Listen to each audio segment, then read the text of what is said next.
Hey guys, you're ever tried fly fishing, and today we're going to be tying a killer pattern for the fall. We're going to be tying an egg sucking leech. Very productive when there's eggs around, and you also want to throw some meat. And we're going to get started with it right now.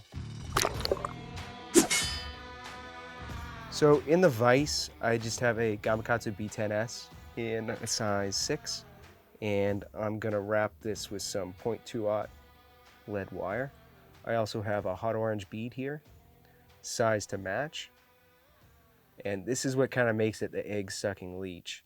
And I know I have it in a hot orange, but you can vary the color of the egg by changing the color of the bead and just find out what works well for you.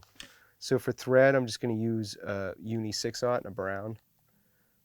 The color doesn't matter, you really don't see it, but just generally a darker color is better. And I'm going to tie this leech. I see a lot of leeches tied black, but the area I fish actually has a ton of brown leeches.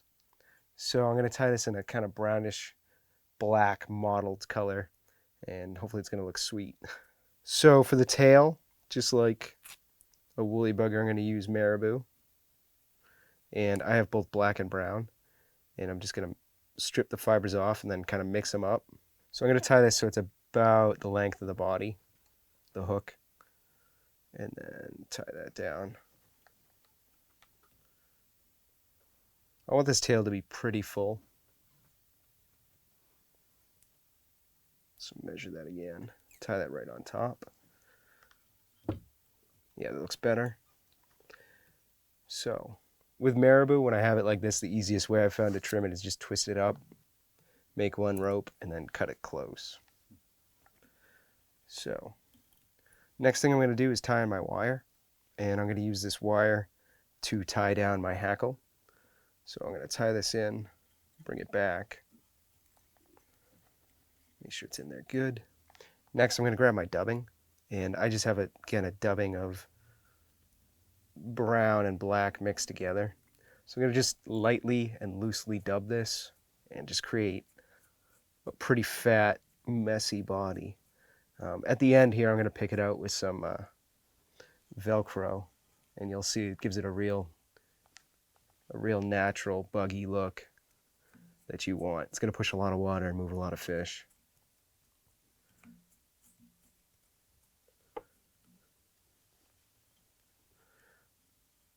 So, add just a little bit more.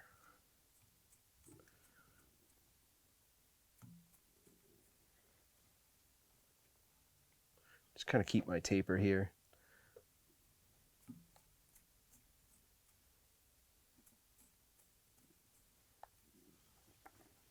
All right, and that right behind the bead. So for a hackle here, I just have this really cool grizzly variant. Pick one out with relatively long fibers. I want this to fly to be pretty messy. I also want a darker hackle. So the cool thing with this variant is that you can kind of find almost exactly what you're looking for.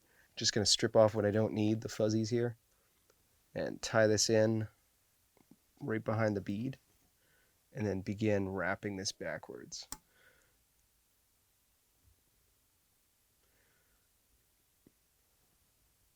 Just nice open turns here.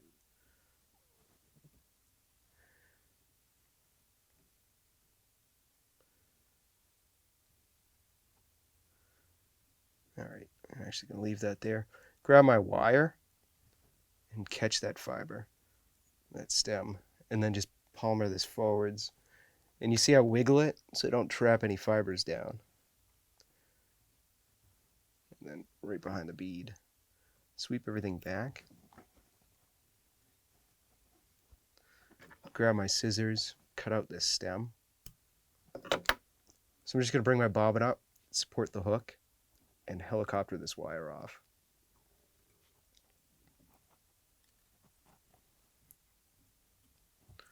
So I'm going to rotate this, trim out what's left of my feather here. So I'm just going to whip finish, just a three-turn whip finish. Trim off my thread, and you can find all the materials at our website at tridentflyfishing.com, and it will also be listed in the description below. One thing I like to do with this fly is just really pick it out with a piece of Velcro. The more you fish it, the more picked out it gets. But I'm just going to accelerate the process here. Oop, pulled out my thread a little bit. It's okay.